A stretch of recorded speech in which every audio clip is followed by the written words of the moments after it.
नमस्कार मिनिस किचन रे आपण समस्त को अनेक अनेक स्वागत। आपण माने तो आगरु ब्रेड चॉप आलू चॉप खाई थिबे, किंतु मु आज शेयर करेबी किछि नुआ और टेस्टी चॉप मार्केट रे मिलुथिबा ब्रेड चॉप भली लागिबो।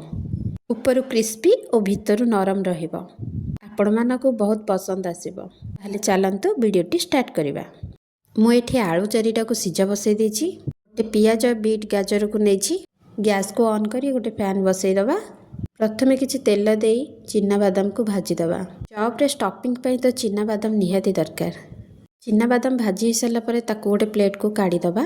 से बळगा थिबा तेल रे काटिकी रखिथिबा बीट आ गाजर को भाजी दबा। बीट आ गाजर सिजिबा पई मु किछि लूण पकई देछि। याको पूरा भाजीबानी, टिके टिके सिजी गला परे काढ़ी दबा। कभर करी भाजले से जल्दी सिझी जीवो। बीट आ गाजर अल्प अल्प सिझी आसलानी, ताको गोटे अलग जगह को काढ़ी दबा। वीडियो रे प्रथम मु आपण मानको चॉप कहिछि, चलंतु बे चॉप रो स्टफिंग बनेबा। प्रथमे से पैन रे आउ किछि तेल देई हाफ चमच खंडे जीरा आउ किछि कंचा लंका को फुटई दबा। बड़ साइज रो पियाज, बेरसुंडा पत्र, अदा रसुण छेचा को देई दबा। हळदी गुंड हाफ चमच आउ किछि चिकन मसला को मु नेइछि। को मिसाई भल कि भाजी दबा। पियाजर कलर चेंज आसला परे टमाटो को देई दबा। सेथरे टमाटो पियाज को भल कि कसी दबा। भीतर आलू भी सिझी गलानी। आलू को पकाई मसला सब भल रे मिसई दबा। आलू रे आगर लूण को देई नथली। स्वाद अनुसार लूण और भाजी की रखिथिबा चिना बादाम बीट गाजर को दे भल भाव रे एपट सेपट करी गोळई दबा। स्टफिंग रेडी हे गला। गोटे बाउल रे बेटर रेडी करिबा। किछि बेसन नै देइछि। हळदी गुंड, लंका गुंड आ लूण को नेइछि। आ बेसी किछि मसला एठी मु ऐड करिनी। अल्प करी पानी देई भल कि गोळई दबा। बेटर जेमती लम्स रहिबनी। बेटर पूरा रेडी हो जाइछि। मु गोटे कड़ाई नै जाइछि। सेथिरे चॉप को छाणीबा पई तेल नबा। तेल गरम हवा भितरे आमे एही रेसिपी रो मेन पार्ट स्टार्ट करिबा। सी रोटी हला एही रेसिपी रो मेन पार्ट। सी रोटी बा बळका हे जाइथिबा रोटी जहा भी कहि परिबे। प्रथमे 2 खंड करि दबा।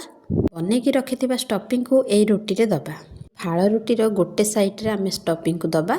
आलू पूरा देई सारला परे रो आर पाखटा खाली अछि। खाली थिबा साइड टाको पूरा ऊपर दबा।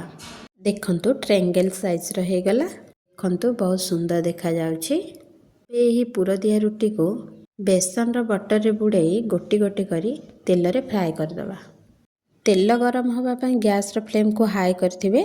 टिटी तेल रे पकई सारिबा परे गैस रो फ्लेम को मीडियम टू लो रे रखिबे। नहले रोटी टी तळपटु पोड़ी जाई पारे। तेल जोर ताती जाइथिला, तेणु करी मोर प्रथम रोटी अधिक टिके फ्राए हो गला। किंतु मु सेकेंड रे जो रोटीटा देली से पूरा परफेक्ट भाव रे फ्राए हेछि। एबे देखंतु पूरा ब्रेड चॉप भली देखा जाउछि ना। टेस्ट भी ऑसम लागिवो। ब्रेड चॉप खाइबा पई इच्छा हले एमिति थरे बासी रोटी रे बने खांतु। आ केमिति लागुछि आपनक अनुभूति मो सह शेयर करंतु। वीडियोटी भलो लागिले लाइक कमेंट शेयर करंतु। चैनल रे नुआ थिले चैनल को सब्सक्राइब करंतु। पुणी आसीबी आउ एक स्वादिष्ट रेसिपी नै। रहुछि नमस्कार।